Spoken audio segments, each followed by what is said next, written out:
Tips para prevenir el cáncer de páncreas. No fumar. El tabaco es uno de los principales factores de riesgo.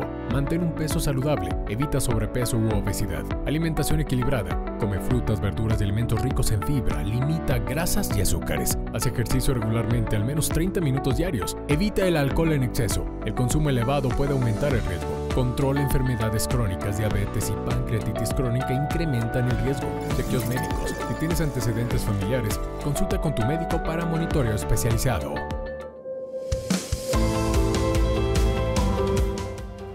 Y continuamos aquí en tu programa Torre Médica. Estamos en nuestro tercer bloque de entrevistas con este interesante tema que es el cáncer de páncreas. Y bueno, Daniel, me gustaría preguntarte, en algunas ocasiones algunos pacientes suelen ir a realizarse estudios de laboratorio y aclararles si existe o no algún marcador tumoral sanguíneo que les pueda ayudar para hacer un diagnóstico. Bien, pues la respuesta es no. O sea, no hay un marcador tumoral hasta el día de hoy, ni una prueba en sangre, que eso es algo que se está investigando y que tal vez en algunos años exista alguna prueba en sangre donde podamos diagnosticar este tipo de tumor. Sin embargo, a la fecha no lo hay. ¿Para qué nos sirve un marcador tumoral? El marcador tumoral de cáncer de páncreas, de manera general, podríamos decir que es uno que se llama CA19-9.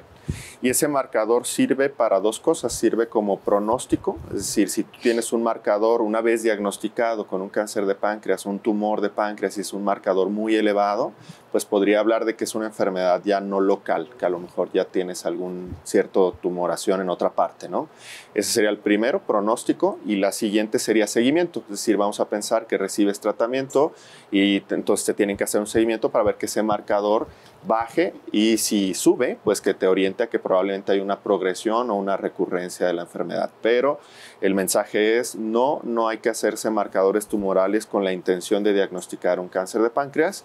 La manera de diagnosticarlo es por estudios de imagen y por toma de biopsia.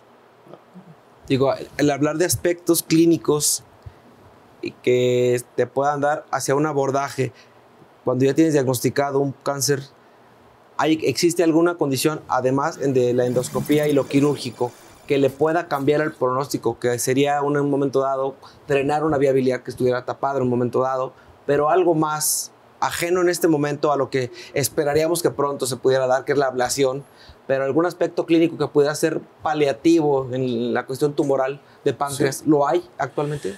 Bien, muchas, o podríamos decir que las dos o tres cosas que limitan a la calidad de vida del paciente, que modifican su calidad de vida y que muchas veces impiden que el paciente reciba cualquier tipo de tratamiento serían tres. La primera sería tener, como bien mencionas, obstruida la vía biliar. Esos pacientes pueden tener no solamente mucha comezón, sino falta de apetito, náuseas, podrían tener infecciones en esa vía biliar. Entonces, ese drenaje de vía biliar es importante. Ese drenaje se hace de manera general por el estudio que se llama CEPRE, que es un estudio donde entramos a la vía biliar y colocamos una prótesis. En pacientes donde la CEPRE no sea posible, el ultrasonido endoscópico puede hacer una conexión al hígado o a la vía biliar y drenar de manera interna la bilis, porque si eso no se logra, otra opción es poner un drenaje por la piel, que también eso también es válido muchas veces y que mejoran los pacientes. Entonces el primero sería ese, la obstrucción de la vía biliar. El segundo y no menos importante es el dolor. O sea, el dolor es algo fundamental que el paciente tiene que mejorar, es decir, no tenemos que tener un paciente que esté viviendo un dolor intratable. Hay muchas maneras de mejorarlo y vía endoscópica, por ultrasonido endoscópico, se puede hacer algo que se llama neurolisis del plexo celíaco, que es otra vez con una aguja. Vemos directamente una parte del cuerpo que se llama plexo celíaco, que es donde recibimos muchas terminaciones nerviosas a nivel abdominal, y podemos inyectarles a esos pacientes anestésico y también podemos inyectar algo de alcohol, con lo que el paciente disminuye su percepción del dolor y puede continuar recibiendo tratamiento, viviendo, comiendo y estando libre de molestias. Entonces ese sería el segundo. Y el tercero es, hay problemas o hay pacientes que tienen el problema de una obstrucción del intestino, es decir, el tumor del páncreas puede crecer tanto que puede obstruir el duodeno y entonces el paciente se llena mucho, vomita, no tolera la alimentación y pues empieza a perder más peso, no puede tolerar una quimioterapia y pues eso es un pronóstico todavía más sombrío. Entonces podemos colocar una prótesis vía endoscópica, se puede colocar un stent o una prótesis metálica al intestino, y también por ultrasonido endoscópico podemos hacer algo que los cirujanos hacen y hasta años anteriores posteriores era la manera de resolver esta obstrucción, que es hacer una conexión del estómago hacia la primera parte del yeyuno, que es lo que sigue del duodeno, y entonces hacemos una conexión con una prótesis, hacemos una especie de bypass, y entonces evitamos que la comida se obstruya o se quede atorada en la parte donde está el tumor, y el paciente vuelve a comer, ¿no? Entonces, estos procedimientos de mínima invasión que mejoran la calidad de vida del paciente son realmente algo que impacta su sobrevida, como habíamos dicho previamente, ¿no? Entonces, es lo que endoscópicamente podríamos hacer. Digo, algo que definitivamente le mejora la calidad de vida al paciente y que al paciente que lo tenga sin dolor, que tolere la alimentación, creo que lo puedes alcanzar médicamente por más tiempo, ¿no? Sí, claro. O sea, la verdad es que modificamos mucho cómo se siente el paciente y no solamente a él, sino a su red familiar, ¿no? También muchas veces hacemos que todo evolucione de manera más amigable y pues eso, ¿no? Cambiamos el pronóstico. El acto quirúrgico que se hizo por años, una cirugía muy compleja. Sí. Bien, bueno, voy a retomar un poco lo que hablamos al principio. Desafortunadamente se diagnostican los pacientes en un 80% ya en una fase inoperable.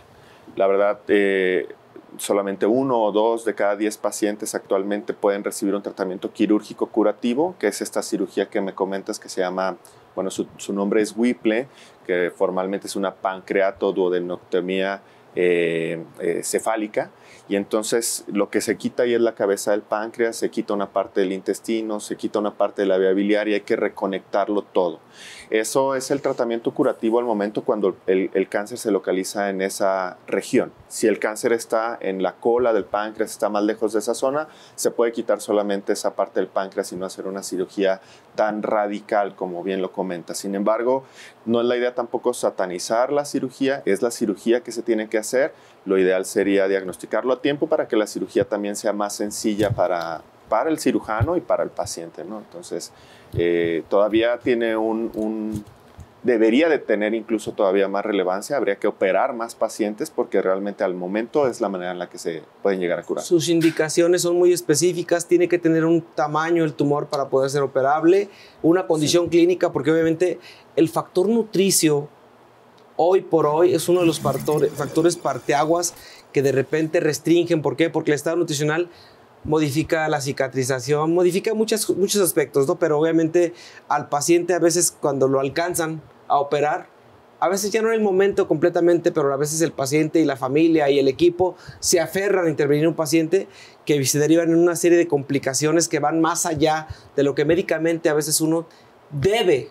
Y ahí es la parte donde de la cuestión profesional, ética, debe de ponerle un freno a decir hasta aquí. Sí, mira, yo creo que para eso lo más importante, además de tener una comunicación muy clara con el paciente y con los familiares de cuáles son los riesgos, qué es lo que va a pasar, todos los tipos de escenarios que puede haber, es tener todo un grupo de especialistas que se enfoquen al tratamiento de la enfermedad, ¿no?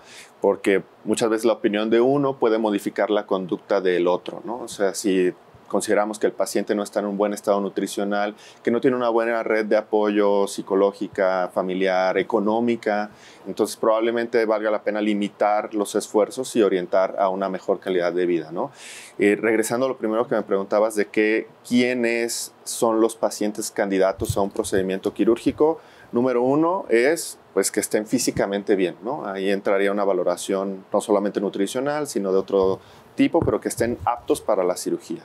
Número 2, que el tumor no tenga metástasis, es decir, que no haya tumoraciones de este tumor del páncreas en hígado, en pulmón, en hueso, en el abdomen. Esa sería la principal limitante. Y después de eso entraríamos en 2 términos grandes, que sería el paciente que es limítrofe. En el cáncer de páncreas hablamos de algo que es limítrofe, y el paciente que es resecable por completo. Y para no entrar a muchos términos sería las tumoraciones menores de 2 centímetros generalmente van a ser muy candidatas a eso, pero además de esto no tienen que involucrar estructuras fundamentales para el organismo, es decir, no tienen que invadir vasos sanguíneos que si los quitas, pues el resto del cuerpo no va a poder vivir sin ellos, ¿no? Por ejemplo, estaremos hablando de una arteria que se llama arteria mesentérica superior, que es una arteria que sale de la aorta, que pues lleva la principal circulación sanguínea al resto del intestino, entonces tiene que estar íntegra esa arteria o no involucrada en un porcentaje importante o en un grado de circunferencia importante. Y hay otras estructuras, las venas también son importantes, pero las arterias es de lo más importante, que no tiene que tener un involucro para que pueda ser operado el paciente, ¿no? Entonces, los resecables van directo a una cirugía.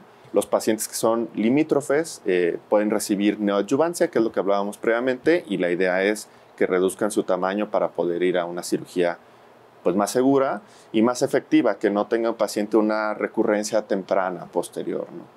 Pues creo que hay aspectos importantes que tenemos que considerar y que obviamente el cáncer de páncreas, por su nivel de gravedad, su mortalidad, obviamente es una lesión que se diagnostica desafortunadamente de manera muy tardía, donde a veces lo que se puede ofrecer para el paciente es poco. Vamos a ir a la sección de glosario con Andrea y con Lalo y continuamos Torre Médica.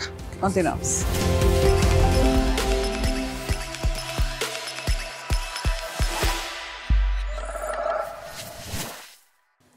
Continuamos con más en Torre Médica, su programa de especialidades. Gracias por acompañarnos semana a semana y por llegar hasta este punto del mismo. Bienvenidos al Glosario Médico, o lo que quisieron decir, tengo el gusto de estar acompañado en esta entrega de Valeria de la Mora. Vale, ¿cómo estás? Súper bien, Lalo, ¿y tú? Muy bien. Qué bueno. Estás muy seria, Valeria. Todo en orden. Perfecto. Muy bien, muy bien. Hoy vamos a platicar sobre cáncer de páncreas, sobre todo en virtud. No es que vayamos a exponer nuevamente el tema, no, eso ya lo hizo el doctor Daniel Escobedo, el doctor Julio y la doctora Anaí, pero sí tratar de dejar muy en claro ciertos términos que estuvieron saliendo a flote a lo largo de la charla. Y el primero tiene que ver con ultrasonido endoscópico, algo muy importante, sobre todo en la patología que nos ocupa el día de hoy. Es ese estudio que combina una cámara con ultrasonido para ver órganos por dentro, y nos referimos desde el esófago hasta el estómago. Después tenemos lo que es la pancreatectomía. Esta es una cirugía en la que se quita parte o todo el páncreas, el cual es un órgano que nos va a ayudar a la generación de insulina o de enzimas digestivas. Ahora nos vamos con ictericia. Es esa coloración amarilla en la piel y en los ojos que es causada precisamente por problemas en el hígado o la bilis. Después tenemos lo que son las enzimas digestivas. Estas van a ser como pequeños ayudantes de nuestro cuerpo que nos ayudan a transformar a los alimentos en pedacitos más chiquitos para que se puedan aprovechar mejor los nutrientes.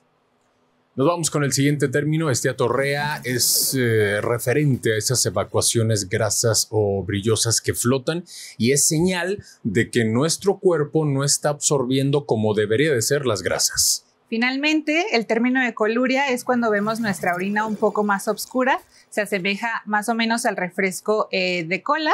En este caso es porque encontramos bilis dentro de ella, la cual es una sustancia que se genera en el hígado.